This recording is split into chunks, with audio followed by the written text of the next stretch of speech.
Hello, and welcome to the Ace Attorney trilogy.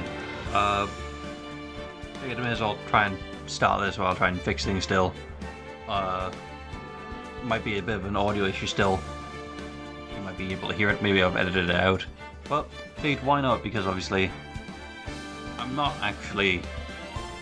Like, obviously everyone knows Ace Attorney, but I don't know the tiny details of Ace Attorney, so figured why not. And maybe I'll go for the whole, like, 3 sets of trilogies, just to see how it goes. Yeah, I believe this is the first one, right? Obviously it's the first thing it sets us with. The first Turnabout. I think it'd probably be best if I just... Because I know these are episodic, I know that much. So instead of having everything cut up in half-an-hour videos, I'll just do it one at a time.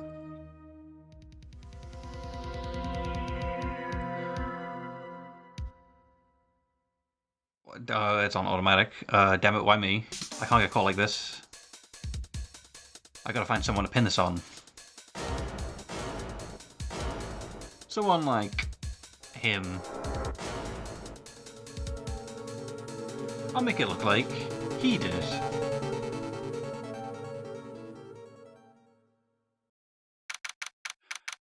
August 3rd,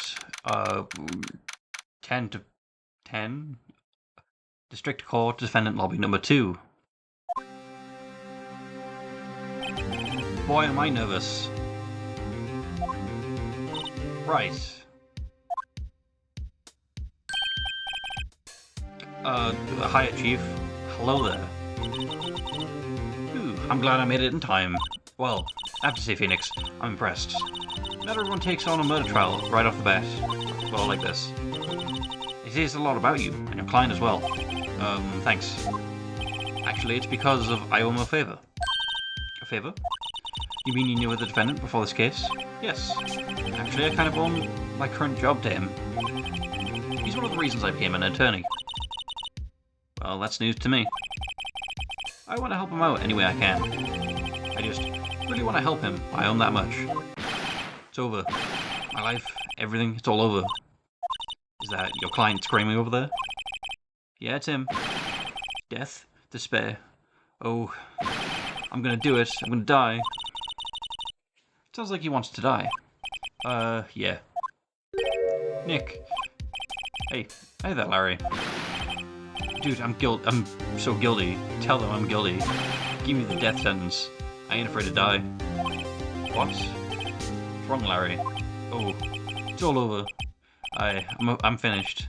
Finished. I can't live in a world without her. I can't.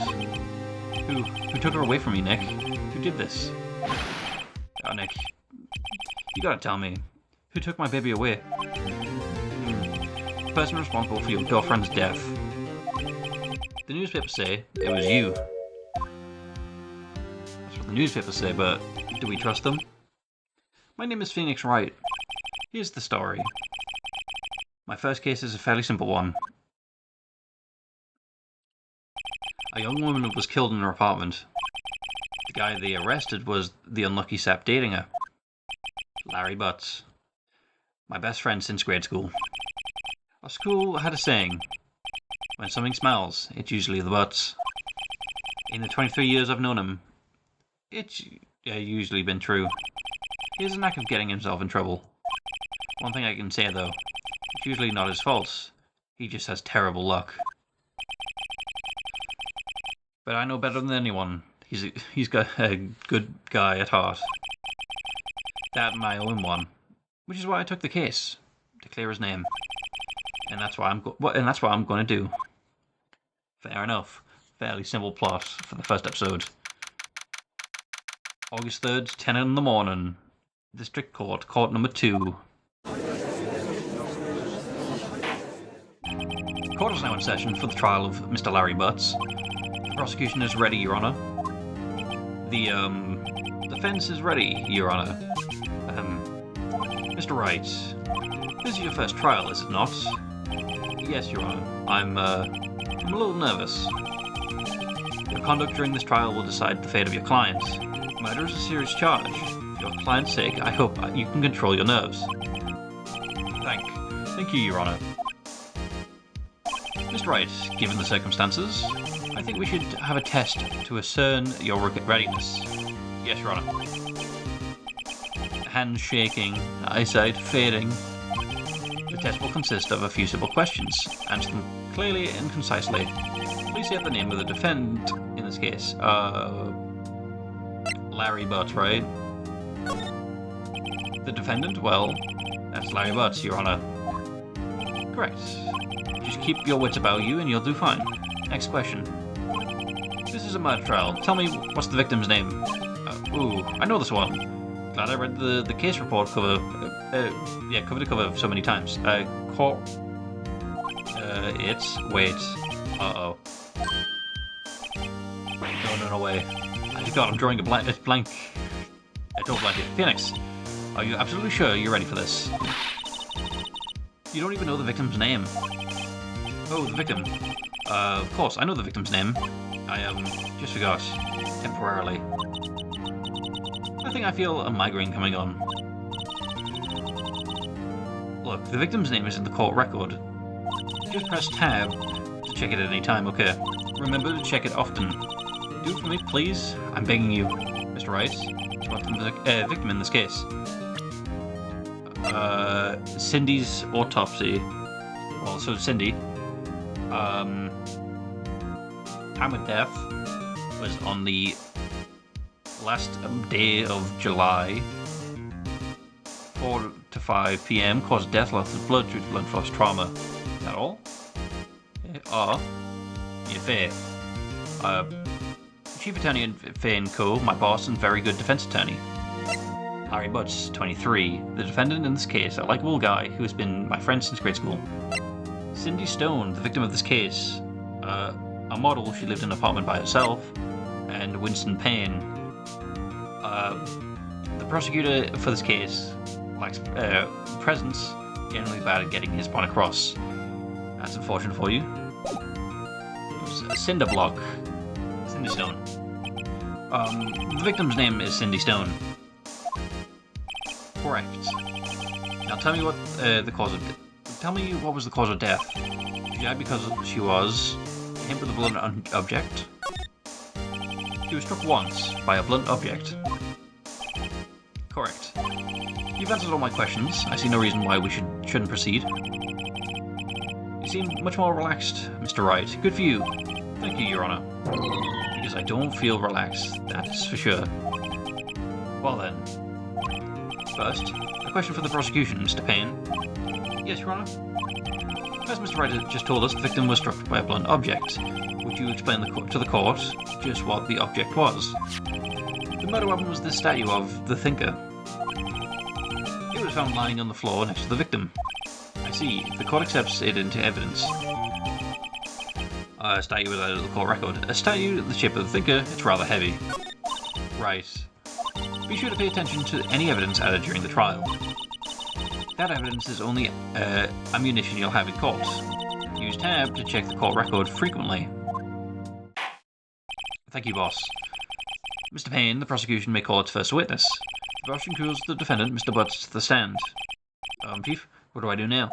Pay attention. You don't want to miss any information that might help your client's case.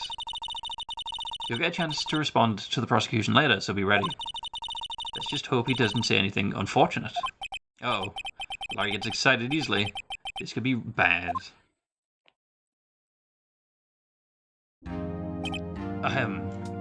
Mr. Butz, is it true that the victim had recently dumped you? Hey, watch it, buddy. We were great together. We were Romeo and Juliet, Cleopatra and Mark Antony. Didn't they all die?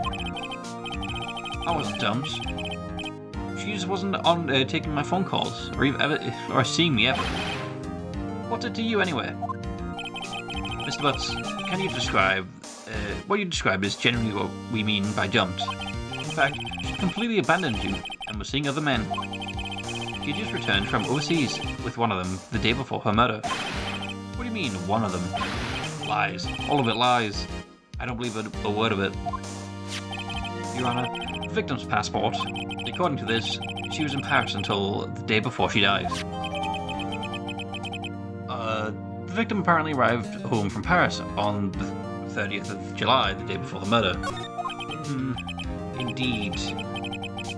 She appears to have returned to the day before the murder. Dude, no way. The victim was a model, but did not have a large income. It appears that she had several sugar daddies.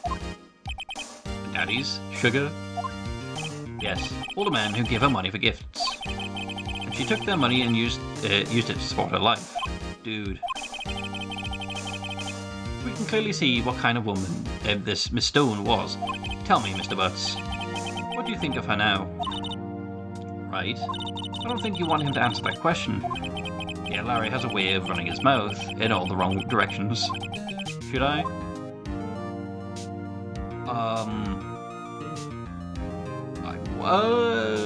Is there a way to save? There is a way to save. I want to see what happens. Might be better not to get involved in this one. Well, Mr. Butz? Dude, no way. That's cheating. That cheating Cheetog? I'm gonna die. I'm just gonna drop dead. Yeah, and wait, I meet her in the afterlife? I'm gonna get to the bottom of this. Let's continue with the trial, shall we? I believe the accused's motive is clear to everyone. Yes, quite. Oh boy, this is not looking good. Okay, was that correct? You entered the victim's apartment on the day of the murder, did you not? Gulp. Well, did you or did you not? Well, maybe I did and maybe I didn't. You went. What do I do?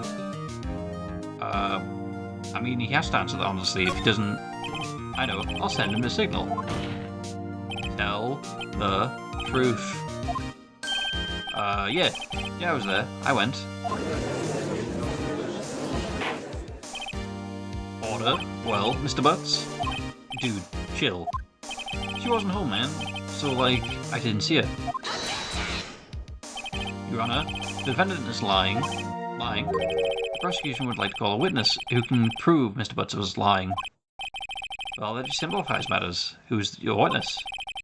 The man who found the victim's body. Just before making the gruesome discovery, he saw the defendant fleeing the scene of the crime.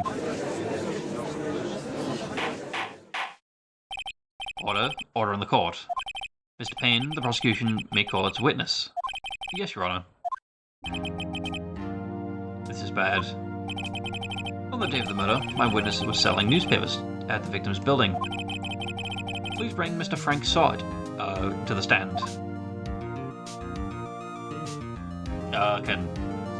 Mr. Sod, you sell newspaper subscriptions, is this correct? Oh yes, newspapers, yes. Mr. Sod, you may proceed with your testimonies. Please tell the court what you saw on the day of the murder. Witness account. I was going door to door selling subscriptions when I saw a man fleeing an apartment. I thought he must be in a hurry because he left the door half open behind him. Thinking it strange, I looked inside the apartment. Then I saw her lying there, a woman, not moving, dead. I quailed in fright and found myself unable to go inside. I thought to call the police immediately, however the phone in her apartment wasn't working. I went to a nearby park and found a public phone. I remember the time exactly, it was 1 PM. The man who ran was, without a doubt, the defendant sitting right over there.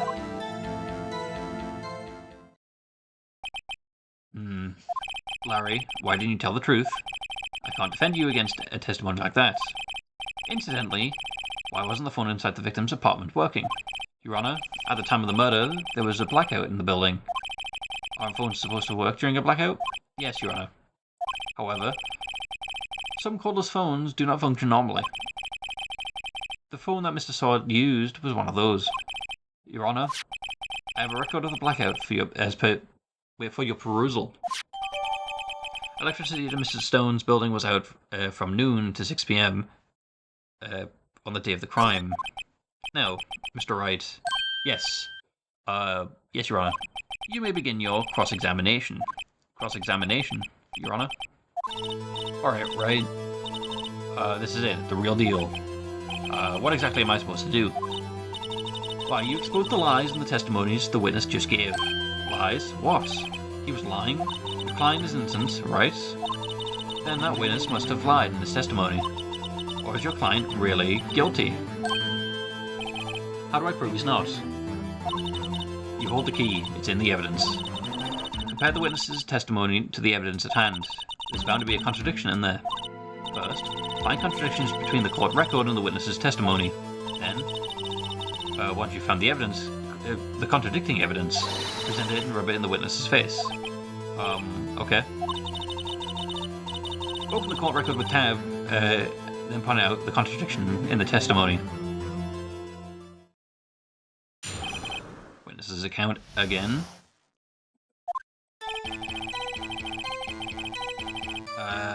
I don't think there's anything we can...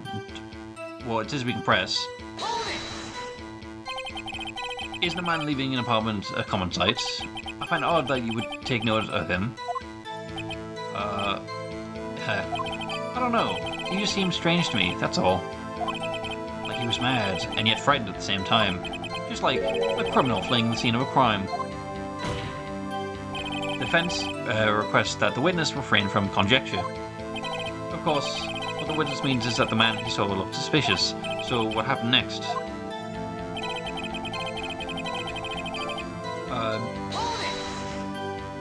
Half open, you say? Yes. The door was open halfway, yes. I watched for a moment, but no one came to close the door. That's odd, in a big city like this, I thought. I see. And what happened next? And you just casually look inside? What gave you the idea to do that? Well, the door was half open, you see. Isn't it only human to want to peek? We climb mountains because they are there. It's the same thing. Truer words have never been spoken. Anyone will look inside. So, breaking and entering? Why did Payne cut him off so quickly? So, you looked into the apartment. What happened?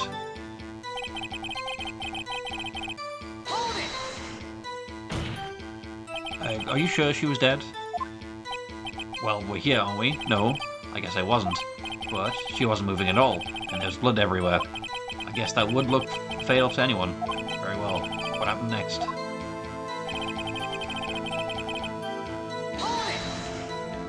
So, you didn't touch anything in the apartment?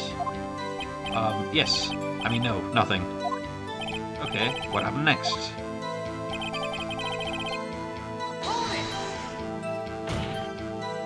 You thought to call the police? Does that mean you didn't actually call them? Please, listen to the rest of the testimony. You thought to call the police. What happened next?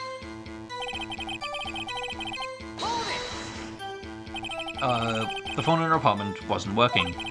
Yes, I mean, no, that's, it wasn't, right? Well, you said you didn't go into the apartment, or did you? Oh, that, I can explain that. There was a cordless phone on the shelf of the entranceway. I reached inside and tried using that to call. And that phone wasn't working, correct? What happened next?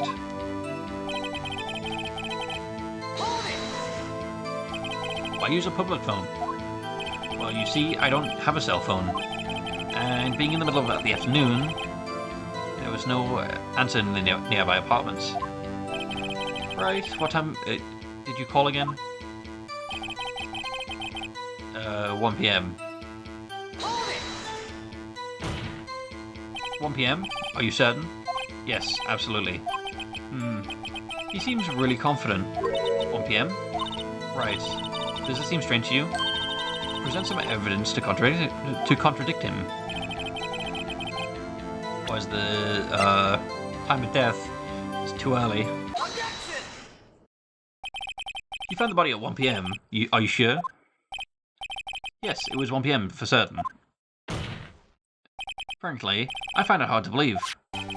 Your statement directly contradicts the autopsy report. The autopsy notes the time of death at sometime after 4 p.m. There was nobody to body to find at 1 p.m. How do you explain this 3-hour gap? Oh, that. This is trivial. The witness merely forgot the time. After his testimony, I find that hard to believe. Mr. Sort, why are you so certain you found the body at 1 p.m.? Gee, that's a really good question. Great job, Wright. Way to put him on the spot. That's all you have to do. Find out contradictions. Lies always beget more lies. See through one, and their whole story falls apart. Wait, I remember now. Would you care to give it your testimony again? Time of discovery. You see, when I found the body, I heard the time. There was a voice in the time, probably coming from the television. During the blackout? Oh, but it was 3 hours off, wasn't it? I guess the victim must have been watching a video that had taped the program. That's why I thought it was 1 p.m. Terribly sorry about the misunderstanding, but it was just said it was a blackout. I see, you heard a voice saying the time on a taped program. Mr. Wright, you may cross-examine the witness. Right, you know what to do. I've got this one. Okay, so... I heard the time. Nope, not from the television tab. Blackout record. 2 for 2, hold it right there. The prosecution has said there was a blackout at the time of the discovery. And this record proves it. You couldn't have heard the television, or a video. Well... The defense has a point. Do you have an explanation for this, Mr. Sort? No, I find it quite puzzling myself. Quite. Wait, I remember now. Mr. Sort, the court would prefer to hear an accurate testimony from the very beginning. These constant corrections are harming your credibility. That, and you seem rather distraught. I wonder why. My apologies, Your Honor. It must have been the shock of finding the body. Very well, Mr. Sort. Let's hear your testimony once more, please.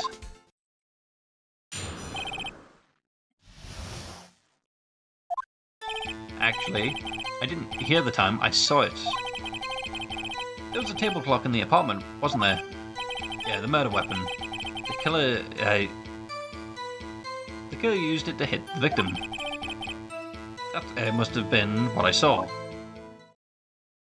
Isn't... You saw a clock? I guess that would explain it. It's a statue, though. The defense may cross-examine the witness. Gladly. Hearing the time. Actually, I didn't hear it, I saw it. There was a clock on the table. The apartment, wasn't there? Yeah, the murder weapon.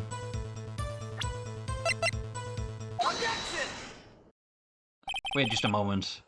The murder weapon wasn't a clock. It was this statue. Now, how is this supposed to be a clock? What? Who are you with your objections and your evidence? Who do you think you are? Just answer the question, Mrs. Sword. Hey, I saw it there, okay? That's a clock. Your Honor, if I may. Yes, Mr. Payne. As the witness stated, the statue is indeed a clock. The neck is a switch. You just tilt it and it says the time out loud. As it does look like a clock, I submitted it as a statue. My apologies. So then how did you see it if you have to twist it to hear it? So the murder weapon was a table clock for sure. Well, Mr. Wright, it appears that the witness's testimony was correct. This is a clock. Do you have any problems with this testimony now? Yes. Your Honor, there was a gaping hole in the witness's testimony. The only way he could have known the weapon was a clock is to hold it in his hand. Yet the witness testified that he never entered the apartment. Clearly, a contradiction. Indeed.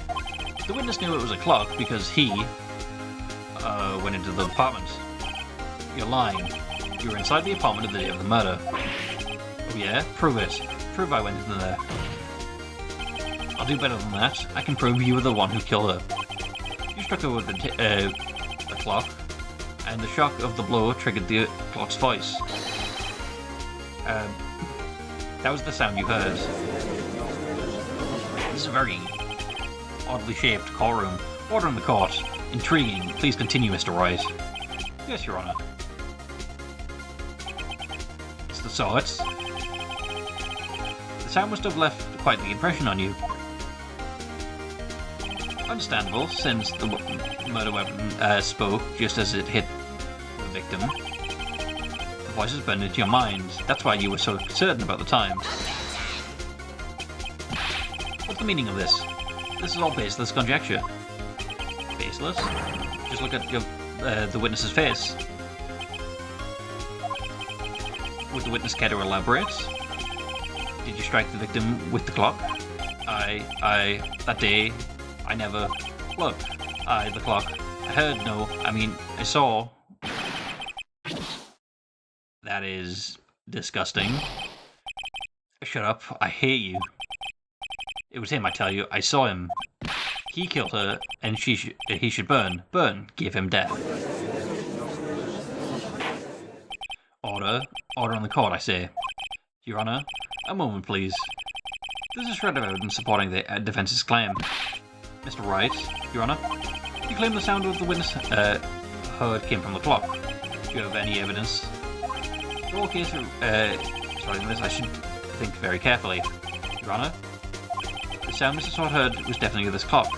In fact, very simply, if you simply stat you I don't really know. I don't know. I guess if it's a clock and it says the time, let's have the clock here in this court, Your Honor. May I have the clock? I ask the court to listen very carefully. I think it's 8:25. That certainly is a strange way to announce the time. Well, he's the thinker, after all. So, we've heard the clock. And what's your conclusion, Mr. Wright? Mr. Payne, can you tell me what time it is right now? It is 11:25. As you can see, this clock is exactly 3 hours slow. Precisely the discrepancy between what Mr. Sword heard and the actual time of death. So, Mr. Sword, try to talk your way out of this one. You forgot one thing. Oh? What's he talking about now?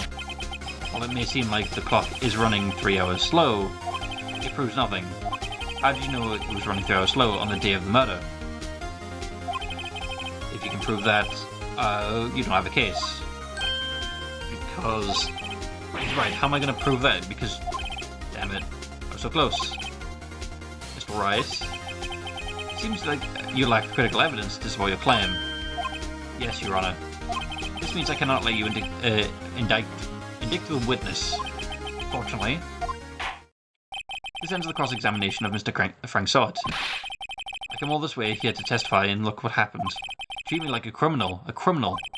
Your lies are all slime. I almost had him. Sorry, Larry. I failed you. There's nothing I can do about it now. Not so fast, Mr. Swords. I forgot she was here for a second, to be fair. Yeah, I mean, Chief. Listen up, Wright. Don't throw this one away. Not like this. Think. But Chief, it's over.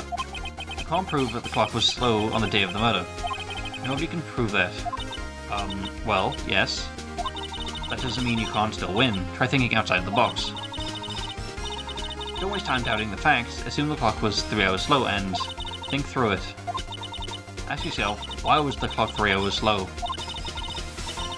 Figure out the reason. You'll have your own proof. Right? Can you think of a reason why the clock would be 3 hours slow? I mean... probably... Wait, maybe I can prove it. You must have evidence somewhere that can prove it, right? Find it and let's let them have it. Cool. That's got nothing to do with it.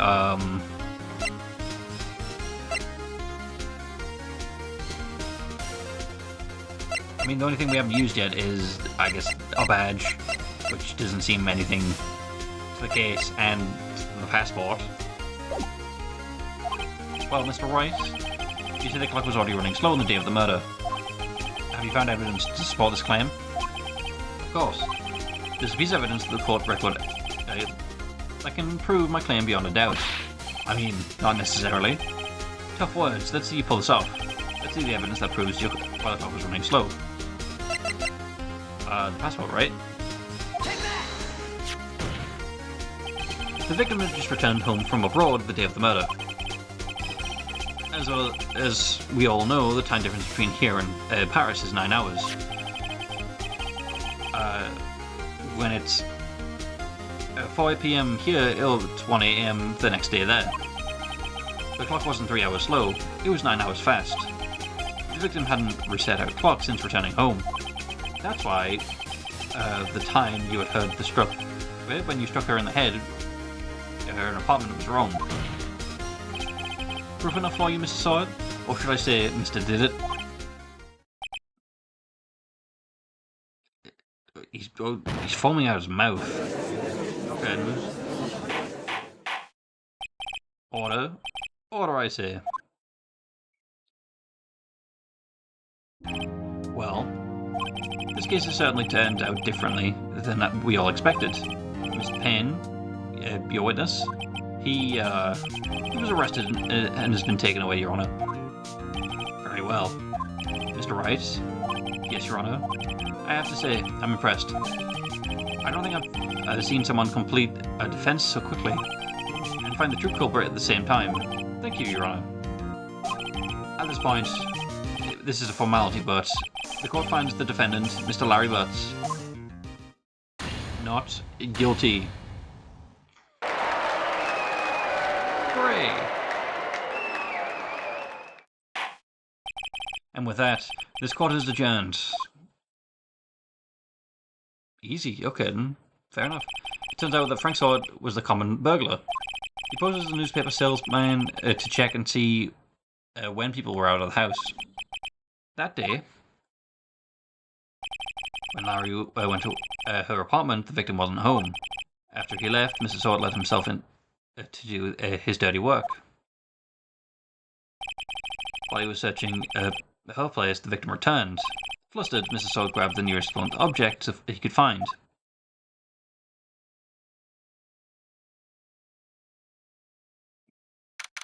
August 3rd,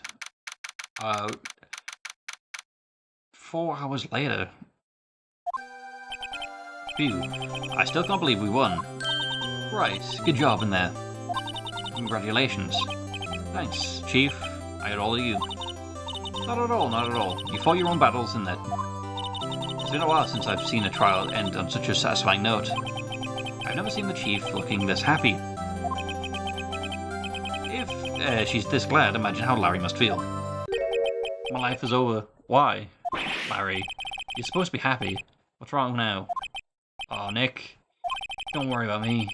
I'll be dead and gone soon. Good. Wait, no. I mean, bad. Bad, bad, bad. Larry, you're innocent. The case is closed. But my Cindy, Wendy, she's gone, man. Gone forever. Larry. She was a... Never mind. Congratulations, Harry. Harry? Yes, you. I can practically see the headlines now. Harry Butz innocent. Ah, thanks. I really owe you one. I won't forget this, ever. Let's celebrate. Dinner, movie, my treat. Oh, no, I couldn't. Hey, I was the one who got you off the hook. Oh, hey. Here, take this. It's a present. A present? For me? Wait. Wasn't it the evidence, that... Actually, I made this clock for her. I made one for her and one for me. Really? You made this? Well, thank you. I'll keep it as a memento. You, Nick. looks so serious. Can you believe it? I was so into that chick, and she was just playing me for a fool. Don't that make you want to just cry, Larry? Are you so sure? Like, squeeze me? I think she thought quite a lot of you in her own way. Nah, you don't gotta sympathize with me. It's okay. Oh, I'm not just sympathizing, really. Isn't it right? Don't you have something to show your friend? Something that proves how she felt about him? Huh? Yeah, right. I have no idea. I mean, I guess the only thing I would link to Larry would be the statue. Check this out, Larry. Proof positive that you weren't just some chump to her. Huh? What about the clock? This is the clock that you made for her, Larry. She took it with her when she travelled. Whatever, she probably just needed a clock, that's all. You think so? It's a pretty heavy clock to take travelling. Yeah. Make of it what you will. Hey, Nick. I'm glad I asked you to be my lawyer. Really? I am. Thanks. Hope that made him feel better. Right. I hope you see the importance of evidence now. Also, hopefully you realize things change depending on how you look at them. People too. You never really know if our client is guilty or innocent. All we can do is believe in them. And in order to believe in them, you have to believe in yourself. Right? Listen, learn, and grow strong. Never let go of what you believe in. Never. Well, I think our work here is done. Shall we be off? Yeah, I guess so. Say, how about dinner on me? We'll drink a toast to innocent Butz. Yeah. Oh, speaking of Harry, you were saying part of why you became a lawyer was because of him. Yeah. Part, at least. You'll have to tell me more about it sometime. Maybe over drinks? I see, so Larry failed where we're succeeding. And so my first trial came to a close. Larry slapped me on the back and said, "Gee, Nick, it's good to have friends, but I'm pretty sure he's not going to pay us, unless you count a clock he gave me." I didn't know it then, but that clock was soon going to be at the center of another incident, and my promise to tell the chief about me and Larry would be one promise that I wouldn't be able to keep. Well, that's an ominous way to end. A brand new episode has been added. Cool. Yeah, sure, I'll save. But yeah, hopefully you've enjoyed. Hopefully I can see you in the next one. With that, goodbye.